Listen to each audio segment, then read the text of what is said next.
Hello everyone, welcome back to my YouTube channel. ഇന്നത്തെ വീഡിയോയിൽ ഞാനൊരു സ്റ്റോറി ആയിട്ടാണ് വീണ്ടും വന്നേക്കുന്നത്. അപ്പോൾ എനിക്കറിയാം നിങ്ങൾക്ക് എല്ലാവർക്കും സ്റ്റോറി കേൾക്കാൻ വളരെ ഇഷ്ടമാണെന്ന് എനിക്കറിയാം. ഞാൻ നിങ്ങളുടെ കോമൻസ് ഒക്കെ കാണുന്നുണ്ട്. നമ്മളിങ്ങനെ കഥയിലൂടെ ഇംഗ്ലീഷ് പഠിക്കുമ്പോൾ നമുക്ക് എന്താ പ്രയോജനമുള്ളത്? നമുക്ക് പുതിയ പുതിയ വാക്കുകൾ പഠിക്കാൻ പറ്റും, അതുപോലെ തന്നെ ആ വാക്കുകളുടെ ഉച്ചാരണം പഠിക്കാൻ പറ്റും. പിന്നെ എങ്ങനെ സെൻറ്റൻസ് ഫോം ചെയ്ത്, അതായത് വാചകങ്ങൾ എങ്ങനെ ഫോം ചെയ്തേക്കണമെന്ന് നമുക്ക് ഈസി ആയിട്ട് മനസ്സിലാക്കാൻ പറ്റും. അപ്പോൾ ഇങ്ങനെ പഠിക്കുമ്പോൾ നമ്മൾ എന്താണ്, ഗ്രാമർ എന്നൊന്നും അധികം ആലോചിക്കേണ്ട കാര്യമില്ല. നമുക്കിങ്ങനെ സെൻറ്റൻസിലൂടെ പറയണ കേൾക്കുമ്പോൾ ഇംഗ്ലീഷ് പറയാൻ എളുപ്പമാണെന്നുള്ളൊരു തോന്നലുണ്ടാവും നമുക്ക്. നിങ്ങൾക്ക് വേണ്ടി ഞാൻ ഏറ്റവും മികച്ച കഥകൾ കൊണ്ടുവരാനാണ് മാക്സിമം ട്രൈ ചെയ്യുന്നത്. അപ്പം നിങ്ങൾക്ക് എല്ലാവർക്കും ഇഷ്ടപ്പെടും എന്ന് ഞാൻ കരുതുന്നു. നിങ്ങൾക്ക് എൻ്റെ വീഡിയോ ഇഷ്ടമാവാന്ന് വെച്ച് കഴിഞ്ഞാൽ ഈ വീഡിയോ ഒന്ന് ലൈക്ക് ചെയ്യുക. അതുപോലെ തന്നെ ഞാൻ ഇനിയും കുറേ സ്റ്റോറീസ് ചെയ്യുന്നതായിരിക്കും. അപ്പോൾ നിങ്ങൾ പേജ് ഇഷ്ടമാവാന്ന് വെച്ച് കഴിഞ്ഞാൽ എൻ്റെ പേജ് ഒന്ന് സബ്സ്ക്രൈബ് ചെയ്യുക. അപ്പം നമുക്ക് വീഡിയോയിലോട്ട് പോവാം. അപ്പോൾ ഇന്ന് നമ്മൾ പറയാൻ പോണ കഥയുടെ പേര് വാട്ട് ഇസ് ട്രൂ ലവ്?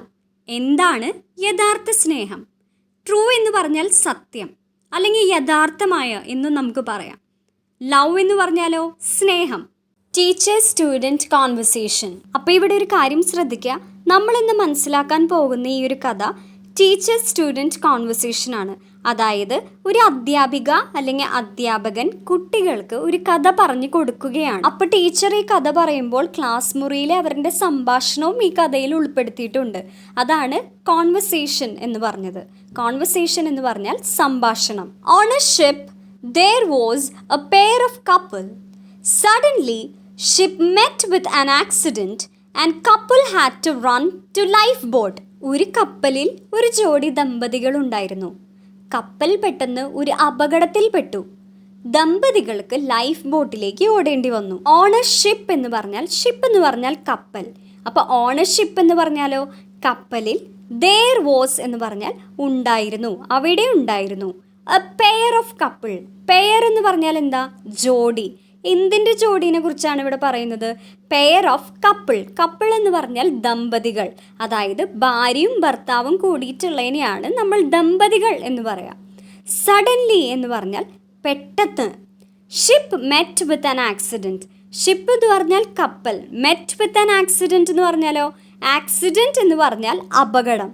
അപ്പോൾ ഒരു അപകടത്തിൽ പെട്ടു എന്നാണ് ഇവിടെ പറയുന്നത്. And couple had to. കപ്പിളിന് എന്താ ചെയ്യേണ്ടി വന്നത്? കപ്പിൾ എന്ന് പറഞ്ഞാൽ ആരാ? ദമ്പതികൾക്ക്. Had to run to lifeboat. Run എന്ന് പറഞ്ഞാൽ ഓടുക. അപ്പോൾ അവർ ഓടേണ്ടി വന്നത് എങ്ങോട്ടാണ്? ലൈഫ് ബോട്ടിലേക്കാണ്. ലൈഫ് ബോട്ട് എന്ന് പറഞ്ഞു കഴിഞ്ഞാൽ ഒരു കപ്പലിൽ ഒരു അപകടം സംഭവിച്ചാൽ ആ യാത്രക്കാരെ, അതിലെ യാത്രക്കാരെ രക്ഷിക്കാൻ വരുന്നതാണ് life boat. After reaching there, they realized that there was space only for one person. അവിടെ എത്തിയപ്പോൾ അവർക്ക് മനസ്സിലായി ഒരാൾക്ക് മാത്രമുള്ള ഇടമേ ഉണ്ടായിരുന്നുള്ളൂ എന്ന്. After reaching there. ആഫ്റ്റർ എന്ന് പറഞ്ഞാൽ ശേഷം. റീച്ചിങ് there എന്നിവിടെ ഉദ്ദേശിച്ചത് എന്താണ്? എത്തിച്ചേർന്നതിന് ശേഷം. there എന്ന് പറഞ്ഞാൽ അവിടെ. they realized. they എന്ന് പറഞ്ഞാൽ അവർ. realized എന്ന് പറഞ്ഞാലോ അവർ മനസ്സിലാക്കി എന്നാണ് ഇവിടെ ഉദ്ദേശിക്കുന്നത്.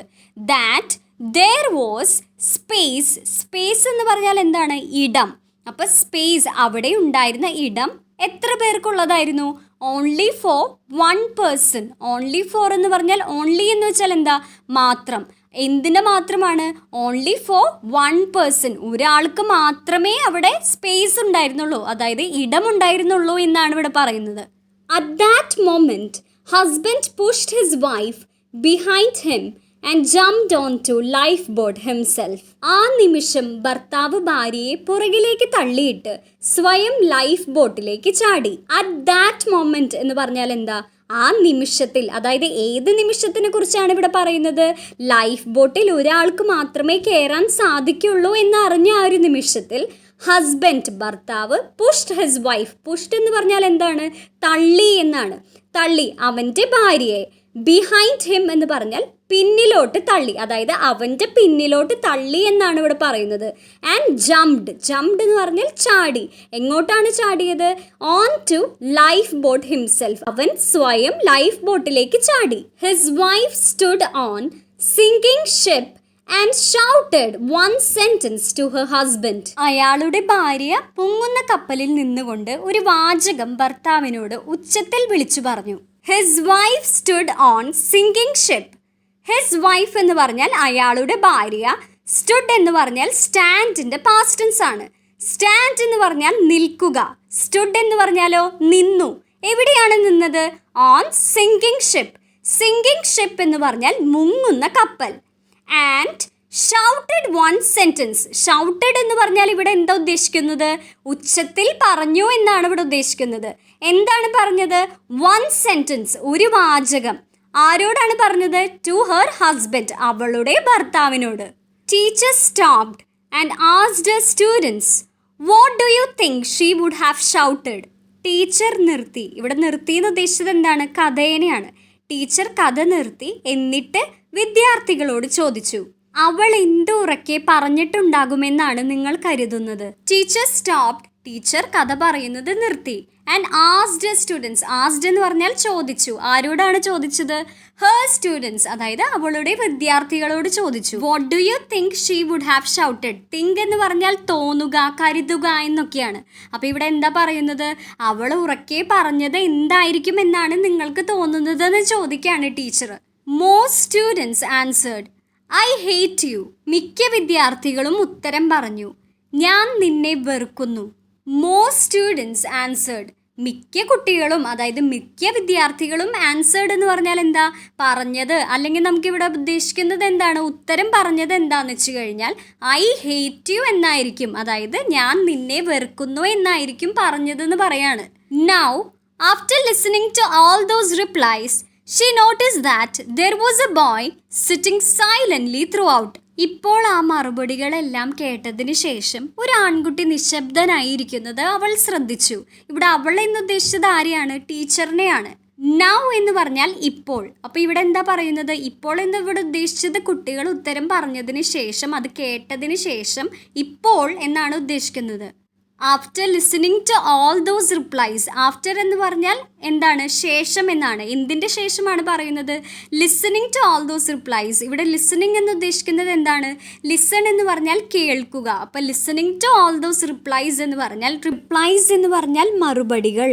അപ്പോൾ ഇവിടെ ഓൾ ദോസ് റിപ്ലൈസ് എന്ന് പറഞ്ഞത് എന്താണ്? ദോസ് എന്ന് ഇവിടെ ഉദ്ദേശിച്ചത് കുട്ടികൾ പറഞ്ഞ മറുപടികളാണ്. അപ്പോൾ കുട്ടികൾ പറഞ്ഞ എല്ലാ മറുപടികളും കേട്ടതിന് ശേഷം ലിസണിങ് എന്നതുകൊണ്ടാണ് നമ്മളവിടെ പറഞ്ഞത്. She notice that. She noticed എന്ന് പറഞ്ഞാൽ അവൾ ശ്രദ്ധിച്ചു. എന്താണ് ശ്രദ്ധിച്ചത്? That there was A boy sitting silently through out. അവിടെ ഒരു ആൺകുട്ടി ഉണ്ടായിരുന്നു. അവൻ ഇരിക്കുന്നത് എങ്ങനെയായിരുന്നു? സൈലൻ്റ്ലി ആയിരുന്നു. അതായത് അവൻ നിശബ്ദനായിരിക്കുകയായിരുന്നു. ത്രൂ ഔട്ട് എന്ന് പറഞ്ഞാൽ ഉടനീളം. She asked him to answer for the same. അവൾ അവനോട് അതിനുള്ള ഉത്തരം പറയാൻ ആവശ്യപ്പെട്ടു. ഷീ ആസ്ക്ഡ് ഹിം എന്ന് പറഞ്ഞാൽ അവൾ ആവശ്യപ്പെട്ടു, അല്ലെങ്കിൽ അവനോട് ചോദിച്ചു എന്ന് നമുക്ക് പറയാം. എന്താണ് പറഞ്ഞത്? To answer for the same. Answer എന്ന് പറഞ്ഞാൽ ഉത്തരം പറയുക. എന്തിനെ കുറിച്ച് പറയുന്നത്? ഫോർ ദി സെയിം എന്നിവിടെ ഉദ്ദേശിച്ചത് ടീച്ചർ തൊട്ട് മുൻപ് ചോദിച്ചില്ലേ കുട്ടികളുടെ അടുത്ത്, എന്തായിരിക്കും അവൾ ഷിപ്പിൽ നിന്ന് ഉറക്കെ പറഞ്ഞിട്ടുണ്ടാവുക എന്ന് ചോദിച്ചില്ലേ? ആ ഒരു ചോദ്യത്തിന് ഉത്തരം പറയാൻ ടീച്ചർ പറയാണ് ആ കുട്ടിയുടെ അടുത്ത്. Boy answered she would have shouted, take care of our child. ആൺകുട്ടി മറുപടി പറഞ്ഞു, അവൾ ഉറക്കെ പറഞ്ഞിട്ടുണ്ടാവുക, നമ്മുടെ കുട്ടിയുടെ കാര്യം ശ്രദ്ധിക്കുക. ബോയ് ആൻസേർഡ് എന്ന് പറഞ്ഞാൽ ആൺകുട്ടി മറുപടി പറഞ്ഞു, അല്ലെങ്കിൽ ആൺകുട്ടി ആ ചോദ്യത്തിന് ഉത്തരം പറഞ്ഞത് എന്താണെന്ന് വെച്ച് കഴിഞ്ഞാൽ ഷീ വുഡ് ഹാവ് ഷൗട്ടഡ്. അവൾ ഉറക്കെ പറഞ്ഞിട്ടുണ്ടാവുക എന്തായിരിക്കും എന്നാണ് ഇവിടെ പറയുന്നത്? Take care of our child. നമ്മുടെ കുട്ടിയെ നോക്കണം, അതായത് നമ്മുടെ കുട്ടിയുടെ കാര്യം ശ്രദ്ധിക്കണം എന്നായിരിക്കും പറഞ്ഞത് എന്നാണ് ഇവിടെ പറയുന്നത്. Listening to this teacher was surprised and asked him, have you heard this story before? ഇത് കേട്ടപ്പോൾ ടീച്ചർ ഞെട്ടി.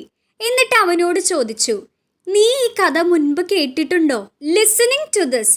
ഇത് കേട്ടപ്പോൾ, അതായത് കുട്ടിയുടെ മറുപടി കേട്ടപ്പോൾ ടീച്ചർ വാസ് സർപ്രൈസ്ഡ്. ടീച്ചർ ഞെട്ടിപ്പോയി അല്ലെങ്കിൽ അത്ഭുതപ്പെട്ടു പോയി എന്നാണ് ഇവിടെ ഉദ്ദേശിക്കുന്നത്. And asked him. അവനോട് ചോദിച്ചു, have you heard this story before? Heard എന്ന് പറഞ്ഞാൽ എന്താണ്? ഹിയറിൻ്റെ പാസ്റ്റ് ടെൻസ് ആണ്. ഹിയർ എന്ന് പറഞ്ഞാൽ കേൾക്കുക, ഹേർഡ് എന്ന് പറഞ്ഞാൽ കേട്ടു. അപ്പോൾ ചോദിക്കുകയാണ്, have you heard this story before? Story എന്ന് പറഞ്ഞാൽ കഥ, ബിഫോർ എന്ന് പറഞ്ഞാലോ മുൻപ്. അപ്പോൾ ഇവിടെ ചോദിക്കുകയാണ്, നീ മുൻപ് ഈ കഥ കേട്ടിട്ടുണ്ടോ എന്ന് ചോദിക്കുകയാണ്.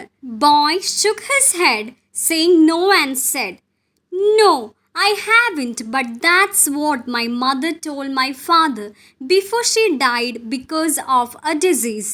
ഇല്ല എന്ന അർത്ഥത്തിൽ ആൺകുട്ടി തലയാട്ടി പറഞ്ഞു. ഇല്ല, ഞാൻ കേട്ടിട്ടില്ല. പക്ഷേ അതായിരുന്നു അസുഖം വന്ന എൻ്റെ അമ്മ അച്ഛനോട് മരിക്കണേലും മുൻപേ പറഞ്ഞത്. Boy shook his head saying no. Shook എന്ന് പറഞ്ഞാൽ ഷെയ്ക്കിൻ്റെ പാസ്റ്റൻസ് ആണ്. അപ്പോൾ ഷെയ്ക്ക് എന്ന് പറഞ്ഞാൽ എന്താ? കുലുക്കുക, ആട്ടുക എന്നൊക്കെ നമുക്ക് പറയാം. അപ്പോൾ ഇവിടെ ഷുക്ക് എന്ന് പറഞ്ഞത് എന്താണ്? കുലുക്കി, ആട്ടി എന്നൊക്കെയാണ് ഇവിടെ പറയുന്നത്. ഹിസ് ഹെഡ്, അവൻ്റെ തല എന്നാണ് ഇവിടെ ഉദ്ദേശിക്കുന്നത്. സേയിങ് നോ എന്ന് പറഞ്ഞാലോ, നോ എന്ന് പറഞ്ഞുകൊണ്ട് അവൻ തല കുലുക്കി അല്ലെങ്കിൽ തലയാട്ടി എന്നാണ് ഇവിടെ ഉദ്ദേശിക്കുന്നത്. ആൻഡ് സെഡ് എന്ന് പറഞ്ഞാൽ പറഞ്ഞു. നോ ഐ ഹാവിൻറ്റ്, അതായത് ഇവിടെ ഉദ്ദേശിക്കുന്നത് എന്താണ്? ഇവിടെ നോ ഐ ഹാവിൻറ്റ് ഹേർഡ് എന്നാണ് ഇവിടെ ഉദ്ദേശിക്കുന്നത്. അതായത് ഞാൻ കേട്ടിട്ടില്ല എന്നാണ് ഇവിടെ പറയുന്നത്. ബട്ട് എന്ന് പറഞ്ഞാൽ പക്ഷേ. That's what my mother told my father. That's എന്ന് പറഞ്ഞാൽ ദാറ്റ് ഇസ് എന്നാണ്. ദാറ്റ്സ് വാട്ട് എന്ന് പറഞ്ഞാൽ അതായിരുന്നു എൻ്റെ അമ്മ, my mother told my father, എൻ്റെ അച്ഛനോട് പറഞ്ഞത്. എപ്പോൾ? ബിഫോർ ഷീ ഡൈഡ്, അവൾ മരിക്കണേലും മുൻപ് എന്ന് പറയാണ്. അതായത് എൻ്റെ അമ്മ മരിക്കണേലും മുൻപ് എന്നാണ് ഇവിടെ പറയുന്നത്. ബിക്കോസ് ഓഫ് എ ഡിസീസ്, എൻ്റെ അമ്മ ഒരു അസുഖം വന്ന് മരിക്കണേലും മുൻപ് എൻ്റെ അച്ഛനോട് പറഞ്ഞത് അതാണ് എന്നാണ് ഇവിടെ പറയുന്നത്. Teacher told your answer is right. Teacher പറഞ്ഞു, നിന്റെ ഉത്തരം ശരിയാണ്. അപ്പോൾ ഇവിടെ ഒരു കാര്യം ശ്രദ്ധിക്കുക, നമ്മളിനി പറയാൻ പോകുന്നത് ആ കപ്പിളിനെ കുറിച്ചിട്ടാണ്. അതായത് ഭാര്യയും ഭർത്താവും ഇനി അവരുടെ മകളെക്കുറിച്ചാണ് സംസാരിക്കാൻ പോകുന്നത്. ക്ലാസ്സിൽ നിശബ്ദനായിരിക്കുന്നുണ്ടായിരുന്ന ആ ആൺകുട്ടിയും കഥയും തമ്മിൽ ഇനി ഒരു ബന്ധവുമില്ല. ആകെയുള്ള ഒരു ബന്ധം എന്താണെന്ന് വെച്ച് കഴിഞ്ഞാൽ അവൻ്റെ അമ്മ മരിച്ചിരുന്നു. അപ്പോൾ അവൻ്റെ അമ്മ മരിക്കണ സമയത്ത് അവൻ്റെ അച്ഛനോട് ആകെ പറഞ്ഞൊരു കാര്യം എന്താണ്? നമ്മളുടെ മകനെ നന്നായി നോക്കിക്കോളണം എന്നാണ് പറഞ്ഞത്. അപ്പോൾ ടീച്ചർ ഈ കഥ പറഞ്ഞപ്പോൾ അവൻ്റെ ജീവിത കഥ, അതായത് അവൻ്റെ ലൈഫിൽ ഉണ്ടായേക്കണം, അവൻ്റെ ജീവിതത്തിൽ ഉണ്ടായേക്കണം ഈ കഥയുമായിട്ട് അവന് സാദൃശ്യം തോന്നി. She continued. The ship sank. Man went back to his home and brought up their daughter alone. അവൾ തുടർന്നു. കപ്പൽ മുങ്ങുകയും അയാൾ വീട്ടിലേക്ക് പോവുകയും ചെയ്തു. പിന്നെ ഒറ്റയ്ക്ക് അവരുടെ മോളെ വളർത്തി. ഷീ കണ്ടിന്യൂഡ് എന്ന് പറഞ്ഞാൽ അവൾ തുടർന്നു. അപ്പോൾ ആരാണ് കഥ പറയുന്നത്? തുടർന്നത് ടീച്ചറാണ്. ഇവിടെ ശരിക്കും ഉദ്ദേശിക്കുന്നത് എന്താണെന്ന് വെച്ച് കഴിഞ്ഞാൽ കപ്പൽ മുങ്ങുകയും man went back to his home, അയാൾ വീട്ടിലേക്ക് തിരിച്ചു പോവുകയും ചെയ്തു എന്നാണ് ഇവിടെ ഉദ്ദേശിക്കുന്നത്. അപ്പോൾ നമ്മൾ പല സിറ്റുവേഷൻ, അതായത് പല സന്ദർഭങ്ങളാണ് നമ്മൾ ഒരുമിച്ച് പറയുന്നത്. And brought up their daughter alone. Brought up എന്ന് പറഞ്ഞാൽ എന്താ? വളർത്തി എന്നാണ് ഉദ്ദേശിക്കുന്നത്. ദയർ ഡോട്ടർ എന്ന് പറഞ്ഞാലോ അവരുടെ മകളെ ഒറ്റയ്ക്ക് വളർത്തി എന്നാണ് ഇവിടെ പറയുന്നത്. എലോൺ എന്ന് പറഞ്ഞാൽ ഒറ്റയ്ക്ക് അല്ലെങ്കിൽ തനിച്ച് എന്നൊക്കെ നമുക്ക് പറയാം. Many years later, after the death of the man, daughter was tidying up all his belongings where she found out his diary. ഒരുപാട് വർഷങ്ങൾക്ക് ശേഷം, അതായത് അയാളുടെ മരണശേഷം മകൾ അയാളുടെ എല്ലാ സാധനങ്ങളും അടക്കി വെക്കുകയായിരുന്നു. അവിടെ അവൾ അയാളുടെ ഒരു ഡയറി കണ്ടെത്തി. മെനി ഇയേഴ്സ് ലേറ്റർ എന്ന് പറഞ്ഞാൽ കുറേ വർഷങ്ങൾക്ക് ശേഷം, അതായത് കുറേ കൊല്ലങ്ങൾ കഴിഞ്ഞിട്ട് എന്നാണ് ഇവിടെ ഉദ്ദേശിക്കുന്നത്. After the death of the man. After എന്ന് പറഞ്ഞാൽ എന്താണ്? ശേഷം. എന്തിൻ്റെ ശേഷമാണ്? Death of the man. Death എന്ന് പറഞ്ഞാൽ മരണം. അപ്പോൾ അയാൾ മരിച്ചതിന് ശേഷം, ഇവിടെ മാൻ എന്ന് പറയുമ്പോൾ മനുഷ്യൻ എന്നാണ് ഇവിടെ ഉദ്ദേശിക്കുന്നത്. നമുക്കിവിടെ അയാൾ എന്ന് പറയാം. അയാൾ മരിച്ചതിന് ശേഷം ഡോട്ടർ വാസ് ടൈഡിങ് അപ്പ്, അതായത് മോൾ എന്താ ചെയ്യുന്നുണ്ടായിരുന്നത്? ടൈഡിങ് അപ്പ് എന്ന് പറഞ്ഞാൽ ഇവിടെ വൃത്തിയാക്കുകയായിരുന്നു. എന്താണ് വൃത്തിയാക്കുന്നുണ്ടായിരുന്നത്? All his belongings. All his belongings എന്ന് പറഞ്ഞു കഴിഞ്ഞാൽ അയാളുടെ എല്ലാ സാധനങ്ങളും. Where she found out his diary. Found out എന്ന് പറഞ്ഞാൽ എന്താ? കണ്ടെത്തി എന്നാണ് ഇവിടെ പറയുന്നത്. ഫൗണ്ട് എന്ന് പറഞ്ഞാൽ ഫൈൻഡിന്റെ പാസ്റ്റ് ടെൻസ് ആണ്. എന്താണ് കണ്ടെത്തിയത്? His diary. അയാളുടെ ഡയറി കണ്ടെത്തി എന്നാണ് ഇവിടെ പറയുന്നത്.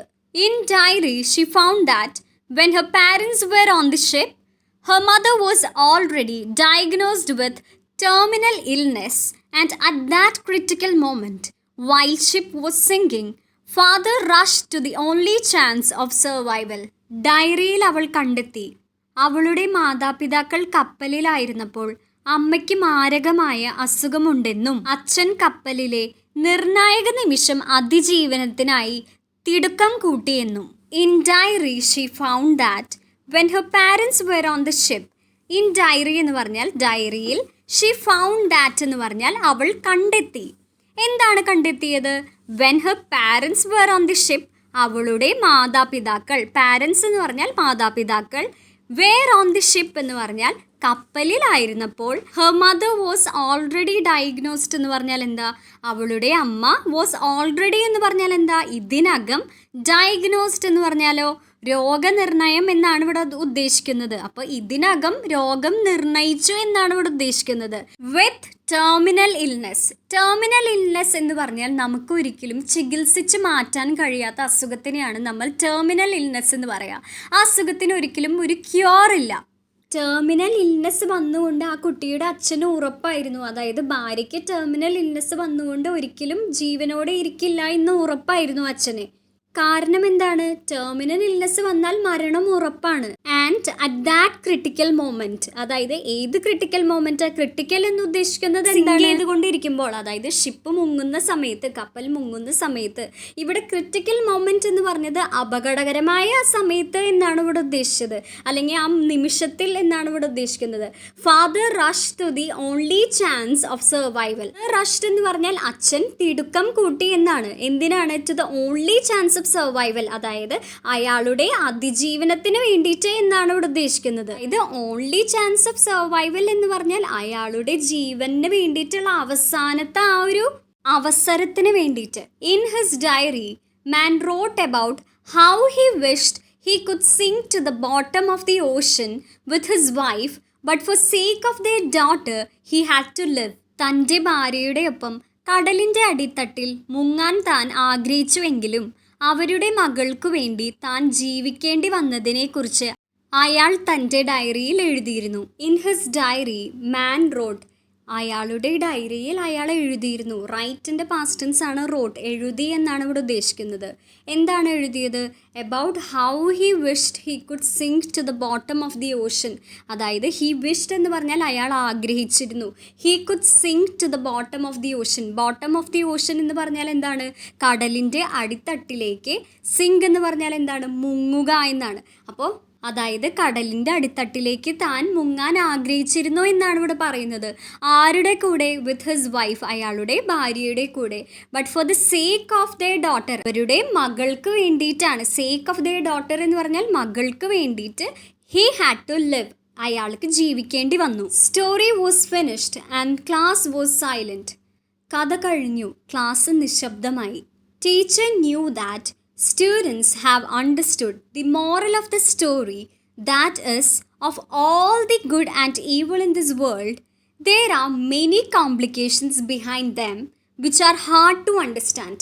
ഈ ലോകത്തിലെ എല്ലാ നന്മതിന്മകൾക്കും പിന്നിൽ മനസ്സിലാകാൻ പ്രയാസമുള്ള നിരവധി സങ്കീർണതകൾ നിറഞ്ഞ കാര്യങ്ങളുണ്ടെന്ന് കഥയിലൂടെ പാഠമായി വിദ്യാർത്ഥികൾ മനസ്സിലാക്കിയിട്ടുണ്ടെന്ന് ടീച്ചർക്ക് മനസ്സിലായി. Teacher knew that students have understood. ടീച്ചർക്ക് മനസ്സിലായി. ന്യൂ എന്ന് പറഞ്ഞാൽ മനസ്സിലായി. നോയുടെ പാസ്റ്റ് ടെൻസ് ആണ്. നോ എന്ന് പറഞ്ഞാൽ എന്താ? മനസ്സിലാകുക അല്ലെങ്കിൽ അറിയുക എന്നാണ് ഇവിടെ ഉദ്ദേശിക്കുന്നത്. ന്യൂ എന്നിവിടെ പറയുന്നത് എന്താണ്? ടീച്ചർ അറിഞ്ഞു. എന്താണ് അറിഞ്ഞത്? That students understood. അണ്ടർസ്റ്റുഡ് എന്ന് പറഞ്ഞാൽ മനസ്സിലാക്കി. അണ്ടർസ്റ്റാൻഡിൻ്റെ പാസ്റ്റ് ടെൻസ് ആണ് അണ്ടർസ്റ്റുഡ്. എന്താണ് മനസ്സിലാക്കിയത്? The moral of the story, അതായത് കഥ വായിച്ചു കഴിഞ്ഞ് നമുക്ക് അതിൽ നിന്ന് കിട്ടുന്ന പാഠം എന്നാണ് ഇവിടെ ഉദ്ദേശിക്കുന്നത്. മോറൽ എന്ന് പറഞ്ഞാൽ പാഠം. That is of all the good and evil in this world. അതായത് ഇവിടെ എന്താ ഉദ്ദേശിക്കുന്നത്? ഗുഡ് ആൻഡ് ഈവിൾ എന്ന് പറഞ്ഞത്, ഗുഡ് എന്ന് ഇവിടെ ഉദ്ദേശിക്കുന്നത് നല്ലത് അല്ലെങ്കിൽ നന്മ എന്നാണ് ഇവിടെ മെയിൻലി ഉദ്ദേശിക്കുന്നത്. ഈവിൾ എന്ന് ഉദ്ദേശിക്കുന്നതോ തിന്മകളെയാണ് ഇവിടെ ഈവിൾ, തെറ്റ് എന്നാണ് ഇവിടെ ഉദ്ദേശിക്കുന്നത്. there are many complications, കുറേ സങ്കീർണതകളുണ്ട് എന്നാണ് ഇവിടെ ഉദ്ദേശിക്കുന്നത്. കോംപ്ലിക്കേഷൻസ് എന്ന് പറഞ്ഞാൽ സങ്കീർണത. ബിഹൈൻഡ് ദം, ഓരോ തെറ്റിൻ്റെയും ശരിയുടെയും പിന്നിൽ കുറേ സങ്കീർണതകളുണ്ട് എന്നാണ് പറയുന്നത്. പിന്നിൽ എന്നാണ് ബിഹൈൻഡ് എന്നർത്ഥം. Which are hard to understand. Hard to understand എന്ന് പറഞ്ഞാൽ മനസ്സിലാക്കാൻ പ്രയാസമുള്ളത്. So what is true love? അപ്പോൾ എന്താണ് യഥാർത്ഥ സ്നേഹം? യഥാർത്ഥ സ്നേഹം എന്ന് പറയുന്നത് എന്താണെന്നാണ് നിങ്ങൾക്ക് തോന്നുന്നത്? കമൻറ്റ് ബോക്സിൽ മെൻഷൻ ചെയ്യൂ കേട്ടോ. അപ്പോൾ ഇന്നത്തെ വീഡിയോ നിങ്ങൾക്ക് എല്ലാവർക്കും ഇഷ്ടപ്പെട്ടു എന്ന് വിചാരിക്കുന്നു. അപ്പോൾ അടുത്തൊരു വീഡിയോ ആയിട്ട് അടുത്ത ദിവസം കാണാം. Thank you for watching.